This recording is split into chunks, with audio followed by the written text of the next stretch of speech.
What is new with consular processing as of August of 2024? My name is Emily Sumner with Sumner Immigration Law, and today we are going to talk about the latest and greatest in consular processing, including what is consular processing? What does that phrase refer to? What is the difference between a non-immigrant visa and an immigrant visa? How long will the process take? How can I choose which consular post or which consulate or embassy I go to? And can I avoid consular processing in the first place? So we're going to cover all of this in the next few minutes.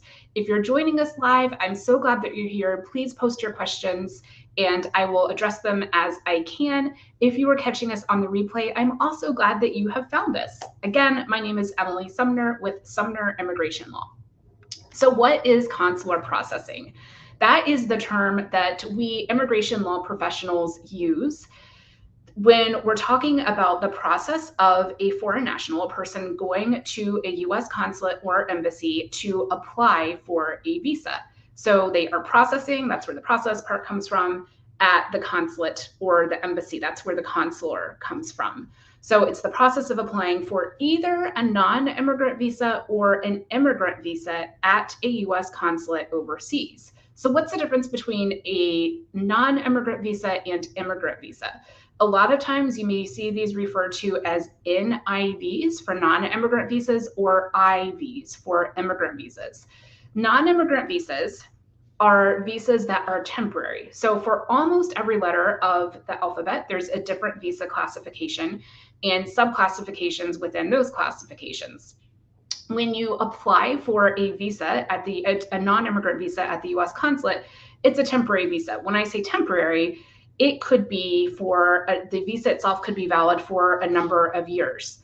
It doesn't necessarily mean that you're only allowed to enter the United States that the visa itself will only be valid for a few months, or that you're only allowed to enter the United States for a few months. But it does mean that it's temporary as opposed to the immigrant visa, which is for foreign nationals entering the United States basically as permanent residents or green card holders of the United States. So to go back for a minute to the NIVs, we actually have another video on the topic of the difference between a visa and the I-94, and I will link that video in the comments if you want to take a look at that, because there's a critical difference between the visa itself and the I-94.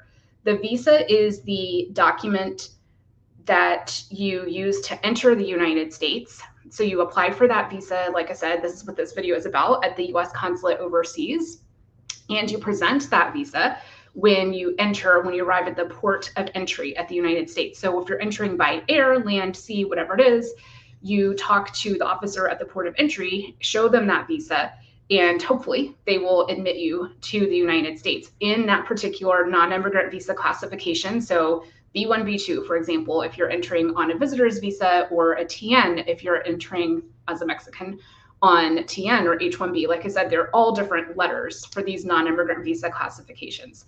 Your visa can be valid for a short period of time. Some visas are valid for a year. Others are valid for multiple years. That visa, the duration of that visa does not dictate. It does not tell you how long you are able to remain in the United States in that visa classification. So for example, I have had people who have had an H-1B visa valid for 3 years, because typically that type of visa matches the petition validity. But the visa is valid for 3 years, and they've been in the United States literally for 11, 12 years, because they've been able to extend their status in the United States without leaving. So just know that for purposes of this video, that there's a difference between the visa and the I-94, and the I-94 is the document. It's issued online electronically now, but the I-94 is the document that will confirm the visa classification that you entered in, and you want to make sure that matches what you actually intended, what you presented and intended to enter in, and how long you can stay, among other details.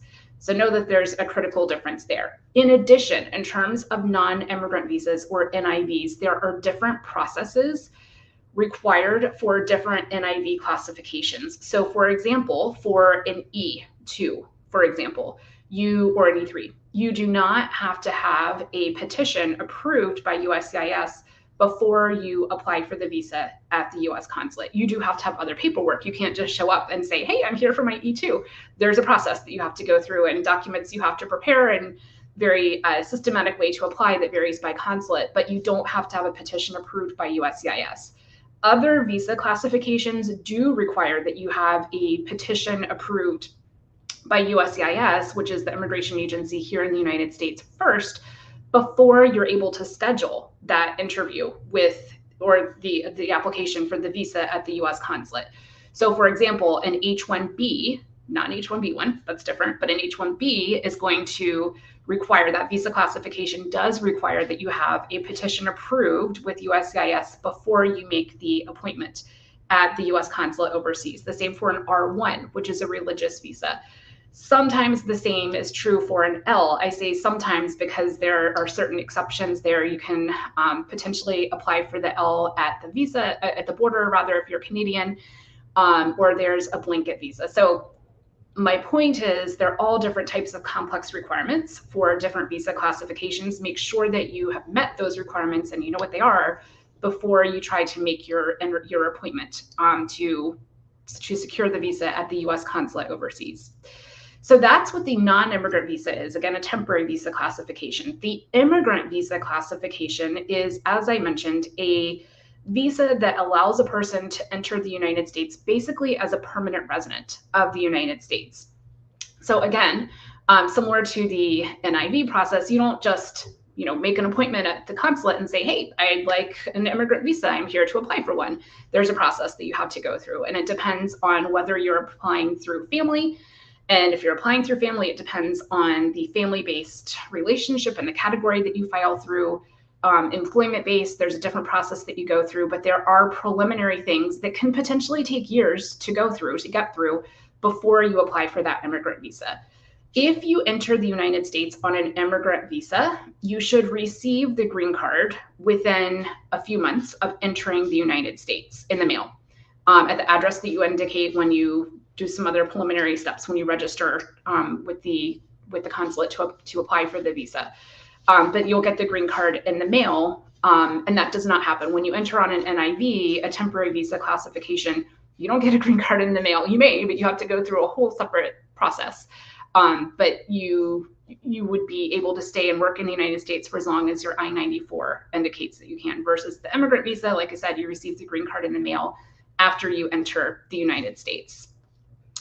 So lots of questions from clients all the time, totally understandable, reasonable questions about how long is this process going to take? It depends, classic lawyer answer. So for an immigrant visa, you have to go through this process with what's called the National Visa Center. That typically takes at least a few months to get through the NVC process. And then you have to wait for the interview. You have to potentially wait for a green card to become available. There's a priority date that you have to look at unless it gets complicated, but unless you're an immediate relative of a US citizen. But anyway, know that there has to be a green card immediately available, and you have to wait for the consulate to schedule the interview for you at the US consulate overseas. So that might take several months. So the timing is hard, it depends on exactly where you are in the process. It's hard to just put a video out there and say, oh, the immigrant visa process takes 6 months. It's not as clean cut as that. It depends on where you are in the process. But I would say from the time that you have the case documentarily qualified with the National Visa Center, and they will send an email after they review all the documents saying, yes, we have all the documents that the consulate will need to process your application for the immigrant visa. And they'll say that the case is documentarily qualified. So from the time that the case is documentarily qualified and the time that a visa is available, again, if you're not an immediate relative of a US citizen, you have to pay attention to the priority dates and your eligibility there. But from that time, you're looking at how long is it going to take approximately for the consulate to schedule the immigrant visa interview. That really varies. Again, I find it varies by the classification, the family-based or employment-based preference, and whether it's an immediate relative. It also varies by country. There are some countries where the posts have a lot of people that they have to process. So for example, the posts in Mexico, Ciudad Juarez, which processes immigrant visas in Mexico, is notorious for taking a really long time. There's a really long wait. We've had clients who have waited a year, multiple years to have a visa, an immigrant visa scheduled there. Other posts are not as busy, and it takes just a matter of a few months. It is important in general to stay on top of that. You don't want to just, get the email from the NBC that you're documentarily qualified and then sit around and wait for the consulate to schedule your interview. And I'm not saying, be pushy and contact the consulate every 5 minutes or even every 2 weeks. But you want to make sure that you're staying on top of that you or your attorney are staying on top of that. For example, we have cases all the time where the case is documentarily qualified, but the priority date is not current. And so they're not able to schedule the immigrant visa, or they don't schedule the immigrant visa right away because they're waiting for the priority date to be at least closer to current to schedule the interview. Then the priority date is current and things might kind of get lost in this shuffle. So we have contacted the Department of State, the NBC, and the consulate proactively to say, hey, this priority date is current. Can you please schedule the interview? A lot of times they won't respond to that, but then they'll schedule the interview. Sometimes they don't respond at all and still don't schedule the interview. It's never a straightforward, clear situation. But we find it helpful to keep on top of that and make sure that they at least know the priority date is current when it is current. So how long will it take for an NIV, a non-immigrant visa? Words escape me, non-immigrant visa classification. Again, it depends. It depends on the post where you're applying, meaning the location, the consular location where you're applying. Depends on the classification. We'll talk in a minute about immigrant, or not immigrant, but NIV interview waivers. You may not have to have an interview, but in general, we find it really, I hate to keep saying this, but it really does vary. So you may not be able to find an appointment for months and months. And then once you do find the appointment and if there's an interview required, or if you have to send in your documents through a Dropbox situation, most of the time clients receive the visa back within a couple of weeks, not always. Sometimes there's a delay in the visa issuance process. So it can really vary. So I know that's not helpful to say it depends and it really varies, but it really does. It truly does. Most of the time, like I said, once a client is able to secure a time to apply for the visa, then it happens within a couple of weeks, but not always. Also keep in mind that if you are looking for a date, let's say that you have to apply for a visa, just for example, a TN visa, for example, in Mexico, which is, they're having a hard time with adjudicating those right now. But anyway, for example, let's say, I say Mexico because those tend to be scheduled far out right now. The TN visas. So let's say that you're applying for a TN visa in Mexico and you're able to, today is August 6th of 2024. And let's say that you're not able to find an appointment until February of 2025, for example. You can keep looking. You can secure that appointment. Go ahead and secure that appointment and you can keep looking. And sometimes there are cancellations earlier and you're able to move your appointment to that date. So don't give up hope in that regard, or in any regard, but don't give up hope if you feel like, oh my goodness, I have to schedule, 5-6 months out. It may be possible to move up the interview date or the application date to a closer time. So how can I select the consular post, the location? Again, it depends on whether you're applying for whether you're applying for a non-immigrant visa or an immigrant visa. If you're applying for an immigrant visa, on the petition that you file with USCIS, whether that's an I-130 petition or an I-140, I-140 is employment-based, I-130 is family-based, you will indicate there which consulate you want to attend. The National Visa Center will kind of assign you the consulate, but it's not going to be a random consulate. It will be the country that you're a citizen of or the place of your last residence. You do have to show that you have ties to that country, that you reside there or have resided there legally. And most of the time, long-term, it can't just be like, oh, I was last in London on, a visitor's visa, so let me apply there. No, you have to have significant ties to that location. So most of the time it's done in your home country. And keep in mind that for immigrant visas, for all visas, but for immigrant visas especially, they're only issued at certain consulates. So it may be that consulate A is closest to your family home, but you have to travel to consulate B because that's the consulate that issues immigrant visas in that particular country. So it may not be convenient, but it is what it is, and you do have to travel there. So you, most of the time, like I said, you would apply in your home country. We've had situations before where clients have been, let's say, permanent residents of another country. So for example, we had a client recently that was a citizen of India and a permanent resident of it permanently living in the UAE. And so the immigrant visa was scheduled there in the UAE, but then it was taking a really long time. So we asked them to switch it to India, and they were able to get the interview scheduled fairly quickly in India. So there may be options there, but likely not. Likely it's just going to be the country that you are a citizen of. For the non-immigrant visas, generally speaking, you have to go to your home country to have the visas stamped or renewed.